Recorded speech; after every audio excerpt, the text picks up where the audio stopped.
Então, pessoal, sétima questão da prova, outra questão bem tranquila de se resolver. Nessa questão, ele diz o seguinte, como vocês viram, esses três componentes do circuito, mais a bateria que alimenta o circuito, todos eles estão em série entre si. Estar em série nada mais é do que estar um atrás do outro, vamos dizer assim. É como se todo mundo estivesse no mesmo fio. Percebam que isso aqui é o mesmo fio. Você só foi adicionando esses componentes. Quais são os componentes? Uma bateria de DDPU, um resistor de 2 ohms, outro de 4 e outro de 6 ohms. E aí, o que você tem que fazer agora? Simplesmente aplicar aquela relação de resistores ômicos. Qual é a relação? U é igual a R vezes I.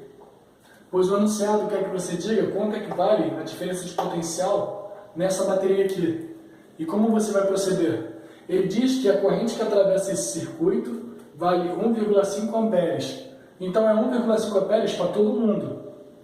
A sua ideia aqui é reduzir essas três resistências em uma só, o famoso REC. E qual é a regra para você achar o REC de uma associação em série? Basta somar todas as resistências. Então nós teríamos qual situação aqui? Ó? No caso, 12 ohms. Seria isso aqui. 12 ohms. E a letra U aqui.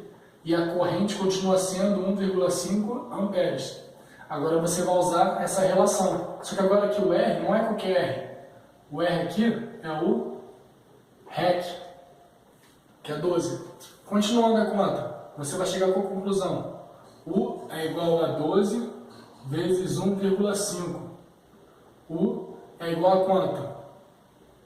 18 volts. Entenderam? Bem simples a questão. Resposta aí seria a letra B. E bora para a próxima.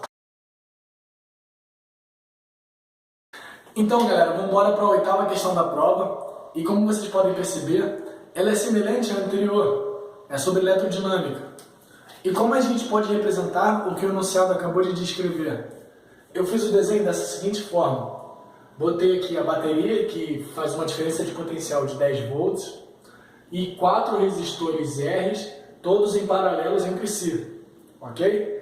E ele fala também que cada um deles é atravessado por uma corrente de 1 ampere.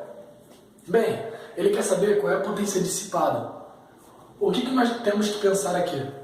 A fórmula de potência, qual é? Potência é corrente vezes diferença de potencial. Nesse caso aqui, vocês também podem se recordar que essa fórmula de potência, ela tem outras duas formas de representar. Tem R vezes I ao quadrado, no caso quando é resistência, né? E U ao quadrado sobre R. Todas essas três, elas podem ser usadas para representar a potência dissipada por cada um desses resistores.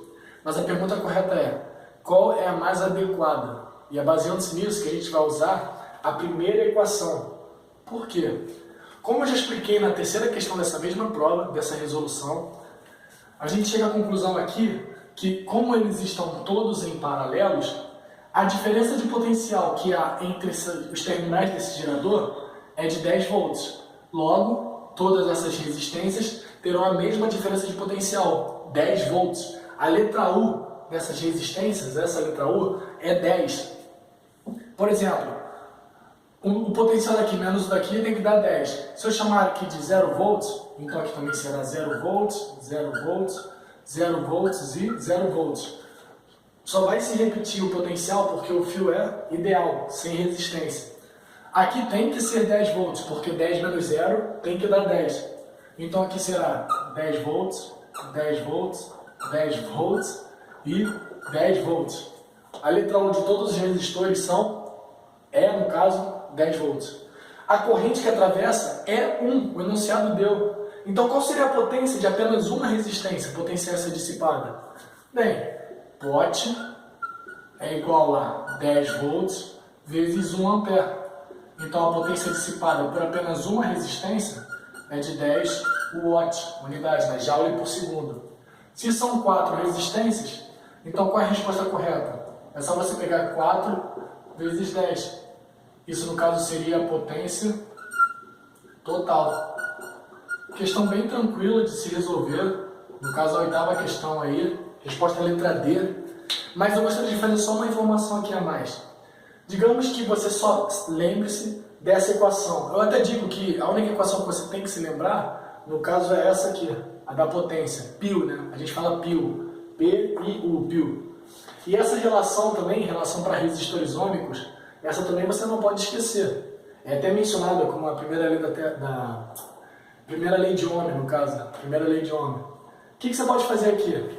Se você pegar essa letra U e substituir por R vezes I, pois U é igual a R vezes Z, se você substituir aqui, você chega exatamente nessa relação de baixo. Logo, se você também substituir a letra I por U sobre R, você chega nessa relação aqui de baixo.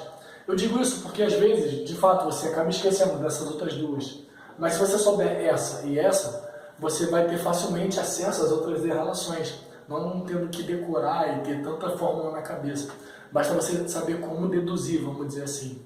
Então é isso aí, espero que tenham gostado. Vamos embora para a nona questão. Valeu!